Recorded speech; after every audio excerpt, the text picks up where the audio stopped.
Келечек жаштардын колунда демекчи, мектепке окуучу болуп келгенден тартып жакшы билим берип, келечекке жана бир кесиптин ээси болушуна кадам таштатып үндөгөн бул мектеп 2019-жылды президент Сооронбай Жээнбеков айыл аймактарды өнүктүрүү жана мектептерди санааттештирүү жылы деп жарыялаган. Азыркы учурда техника өнүгүп, заман өзгөргөн. Ошондуктан мектептерге технологияларды киргизип, окуучуларды интерактивдүү доскаларда окутуу, интернет сабактарды өтүү милдети келип чыгат. Бул багытта Ош шаарындагы номер 8 мектеп гимназиясын карап көрдүк. Жыйынтык жаман эмес. Анда сөз башынан болсун.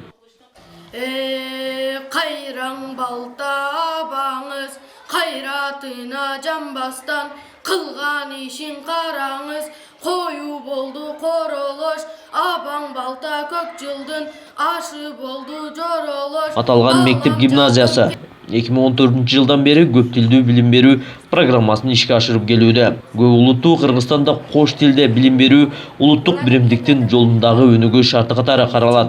Себеби тил маселесин бөлүп жаруунун эмес, улуттук ынтымакты бекемдөө негизги маселе болуп саналат. Бизде мугалимдер даярданды, тилчи мугалимдер, анан предмет мугалимдери программа боюнча курстан өтүштү. Андан кийин ата-энелерден, окуучулардан анкета алынды, андан кийин иш башталды. Азыр биздин мектепте тандалган предметтер мамлекеттик тилде, анан орус тилинде окутулуп жатат. Андан тышкары бардык тил предметтери бул өзбек тили, кыргыз тили, орус тили жана англис тили коммуникатив методика менен окутулуп жатат. Азыр биздин окуучулар ошол тандалган предметтер боюнча тил деңгели да, предметтин мазмуну да окууга, анан биринчи натыйжаларды көрсөтүү учурунда.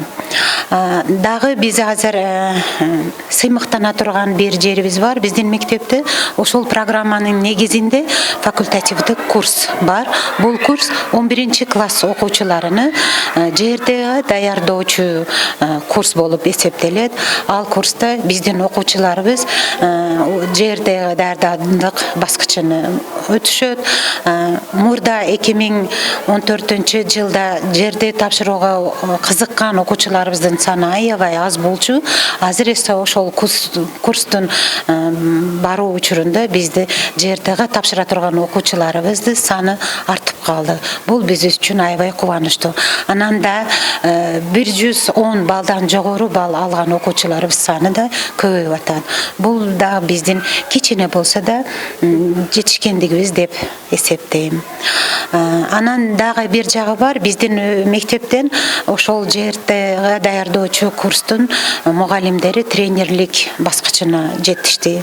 Азыр биз дагы жаңы иштерди пландаштырып атабыз. Биз жаңы келген мугалимдерди, анан программага кызыгуусу ашкан мугалимдерди дагы ошол эки жөнөлүштө багытта окутууга даярданып жатабыз. Аталган мектеп гимназиясы өзбек орус тилдүү болуп саналат. Окуучулар учурда интернет аркылуу сабакка байланыштуу терең маалымат алуу мүмкүнчүлүгү бар. Өздөрүнө тиешелүү сабактарга даярданып, олимпиадаларга барышат. Негизинен окуучулардын билим деңгээли жогору.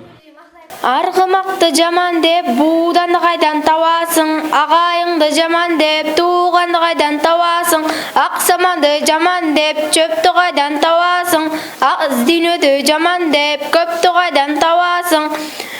Окуучулар тарых жана математика сабагынан мыкты билишет. Логикалык ой жүгүртүүлөрү жакшы, анткени ойлоп табуучулук аракеттери бар. Ал эми видео көзөмөлдөрдүн негизги натыйжасы окуучулардын сабактан кечигүүсүн. Сабак өтүлүп жаткан учурда бей чеки басып жүргөндөрдү мугалимдер сабак өтүп жатабы? Мына ушуларды көрүп тартипке салууга мүмкүнчүлүк түздү.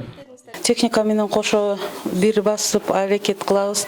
Техникалык каражаттарды колдонобуз. Бизде баягындай ноутбуктар, азыр телевизорлор, анан кийин дагы планшеттер, биз интернеттерден ар түрдүү жаңылыктарды алабыз. Анын үстүнө биздин мектеп көп тилдүүлүк мектеп болуп саналат.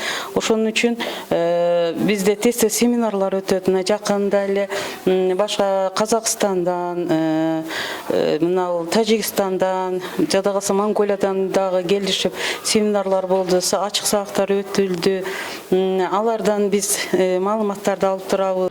Белгилей кетсек, бул мектеп гимназиясында 1900дөн ашуун окуучу билим алат. 70 мугалим сабак берет. Мектепте окуучулар кошумча сабак алууга мүмкүнчүлүктөрү бар. Ошондой эле мугалимдери бат-баттан семинар, тренингтерге катышып турушат. Мындан улам сабактарды жаңыча форматта өтүүгө умтулушат. Андыктан бул билим уясында билим сапаты жогору деп айтууга негиз бар.